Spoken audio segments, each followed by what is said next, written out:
Good morning. Happy Monday. Are you ready for another Monday? All set for the day? I think I am. I'm going to hang out with my nephew a little bit today while he's doing his school online. So that's cool. He's in sixth grade, so hopefully get to see a little bit of what he's doing. So I'm going to be pretty quick this morning, just so that if you're watching and you want to save time, we get done pretty quickly.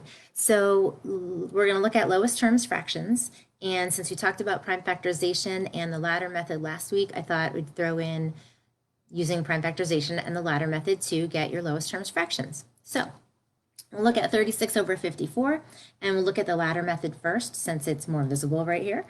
Okay, so using the ladder method, students will take out common factor. Again, I like to have them take out a prime factor if possible. So we'll take out 2. 36 divided by 2 is 18. 54 divided by 2 is 27.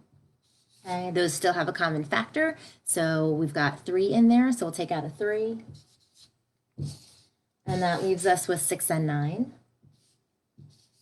They still have a common factor, another 3, so we'll take that out. And that leaves us with 2 and 3. And that is our numerator and denominator. So the lowest terms fraction for 36 over 54 is 2/3. So that's how you do it with the ladder method. So we took out all of the common factors, basically the GCF, but students don't have to hunt for the GCF. They can just take all of the factors out one at a time and end up with their lowest terms right there. And then if you want to use prime factorization, they first have to find the prime factorization of these numbers. So for 36,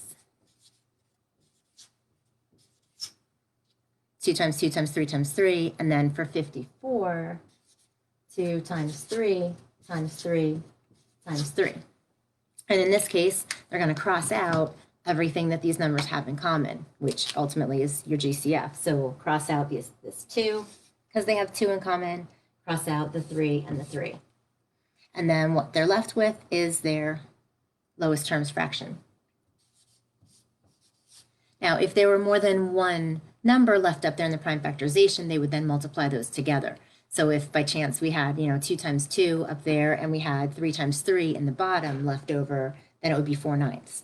So they just take what's left in there and multiply those together. So those are the 2 ways to reduce or simplify to lowest terms. If you have never used it before, hopefully it's something that you can try with your kids and see if they like it. Again, if you're using ladder method and prime factorization a lot and they're really accustomed to using those, then this is really handy to show them for reducing or simplifying fractions to lowest terms. And that is it for today. I hope you have a fabulous Monday, and I will see you tomorrow. Have a great one.